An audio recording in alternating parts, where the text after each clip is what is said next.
Continúo por acá, dejo los links a las dos primeras partes en la descripción del video. Me preguntan, ¿el pacifismo no es la base de toda sociedad civilizada? No, no lo es. El pacifismo es una ideología completamente inútil para evitar el conflicto, porque es una ideología que se niega a analizar el conflicto.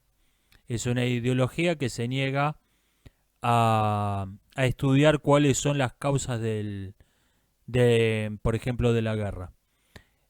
Quiere evitar el efecto guerra mediante soluciones mágicas que se sacaron del sombrero o mediante buena voluntad.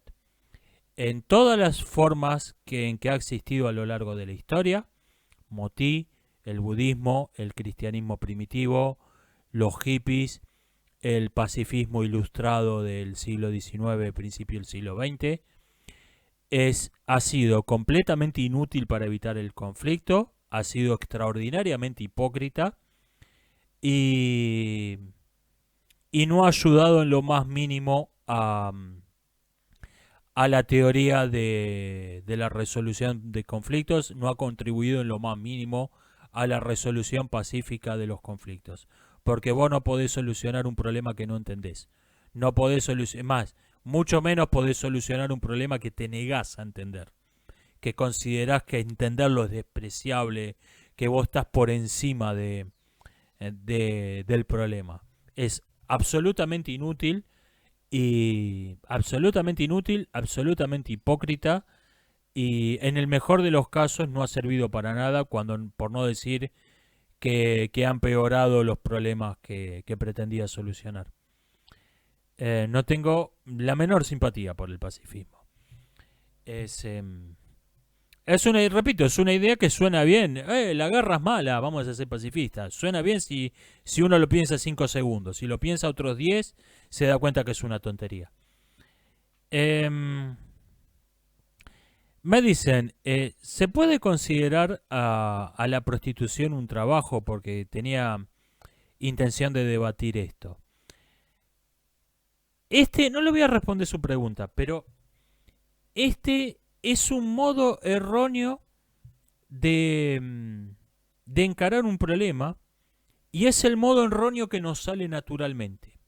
Uno necesita un entrenamiento, necesita una práctica para acostumbrarse a encarar los problemas del modo correcto. El modo normal, el modo natural que nos sale, el que nos sale espontáneamente, es detenernos en la definición de un concepto cuando nos encontramos con un caso dudoso, cuando nos encontramos con un caso problemático. Porque cuando nos encontramos con casos obvios, como obvios de sí u obvio de no, no pensamos en la definición. ¿El canario es un ave? Sí, por supuesto que es un ave. ¿El caballo es un ave? No, no es un ave. ¿El ornitorrinco es un ave? Ahí es donde nos tenemos a pensar un momento. ¿Qué es exactamente un ave? Entonces nos enfocamos en los casos dudosos, en los casos difusos, en los casos fronterizos. Mal hecho. Lo que tenemos que hacer es tomar los casos obvios. ¿Qué es un trabajo? ¿Qué casos obvios de cosas que sí son trabajos? Pavimentar una avenida es un trabajo. Atender una panadería es un trabajo. Casos obvios de cosas que sí son trabajos. Ok, ¿qué define a un trabajo como trabajo?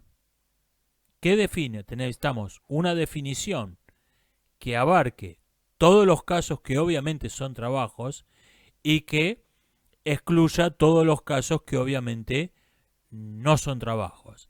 Hacer surf no es un trabajo. Robar no es un trabajo, etc. Necesitamos una definición que abarque todos los casos obvios que sí, y que excluya claramente todos los casos que obviamente no. Y recién entonces ver los casos difusos, ver los casos dudosos. Este es el modo correcto, y repito, no es el que nos sale espontáneamente. Este es el modo correcto de encarar los problemas con...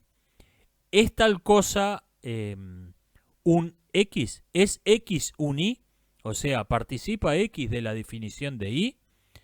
Este es el modo de resolverlos y no es el que nos sale, no es el que nos sale espontáneamente, naturalmente. Em, Me preguntan, ¿una mujer debe escribir distinto una historia de guerra? No, no es que deba, es que la va a escribir distinta. No, no es que usted deba escribir distinta una historia que sin novedad en el frente por ser mujer, es que la va a escribir distinta. Y lo peor que puede hacer es hacerlo consciente, hacerlo intencionalmente, querer hacerlo. Oh, yo soy mujer, tengo que escribir de otro modo, porque le, lo que intenta hacer a propósito va a ser lo que más falso se note. De ejemplo, lo mismo pasa con las literaturas nacionales, con el cine, con los cines locales. En las películas argentinas, lo más falso de todo, lo que se ve más cutre son los gauchos. Lo, lo que se ve más falso, peor hecho, son los gauchos. ¿Por qué? Porque está hecho consciente. Oh, esto es una película argentina, vamos a meter un gaucho tomando mate. Es lo que se ve más falso de todo. Eh, usted va a escribir distinto. Le pongo dos ejemplos reales. Eh, The Hurt Locker, Catherine Bigelow. ¿Cuál es la escena más recordada de esa película? Es el protagonista comprando una caja de cereal en un supermercado. Yo creo que a ningún hombre se le hubiera ocurrido meter esa escena en una película de guerra. A ningún hombre se le hubiera cruzado por la cabeza. O ejemplo, por omisión, The Hunger Games, los Juegos del Hambre.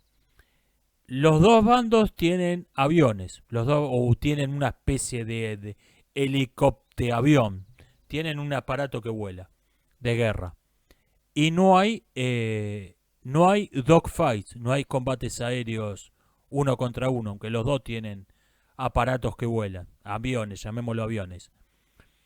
Le puedo asegurar que ningún hombre hubiese dejado de incluirlos. No, no vengan a cuento de nada, no tengan nada que ver, no aporten nada a la trama. Un hombre hubiera metido un combate aéreo porque son cool. Es simplemente, no importa que viniera el caso que aportara nada a la historia, un hombre lo hubiera incluido. Eh, Eso es, repito, y no es algo que simplemente le va a salir, no es algo que sea consciente. Haga el siguiente experimento. Pregúntenle a cualquier mujer, cuéntenle a cualquier mujer por qué el punto débil de Aquiles era el talón. Que Zeus le dijo a la madre de Aquiles que lo sumergiera en un barril de vino al bebé Aquiles, iba a ser invulnerable, y la madre lo sostuvo del talón y lo sumergió por completo menos el talón.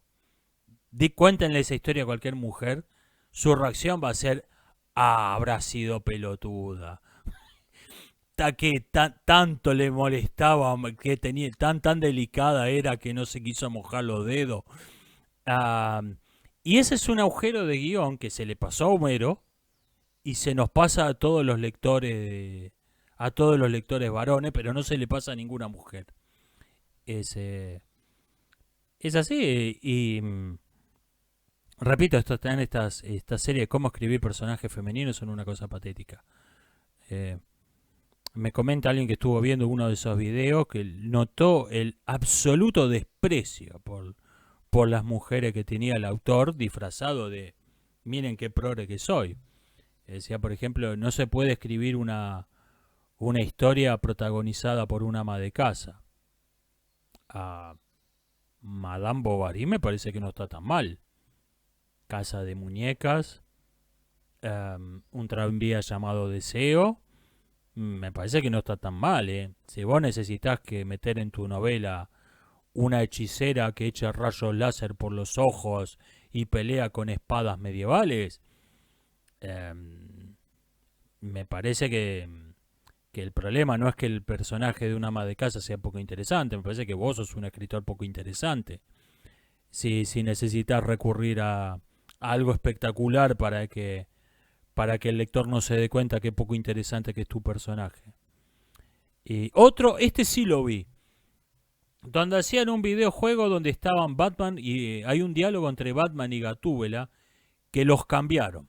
Pusieron el personaje de Batman diciendo y moviéndose y diciendo lo que dice Gatúbela, y Gatúbela diciendo y moviéndose como Batman. Y decían, bueno, esto se ve ridículo, pero al revés, con los sexos invertidos también es ridículo. Eso es no tener la menor idea de lo que es escribir ficción.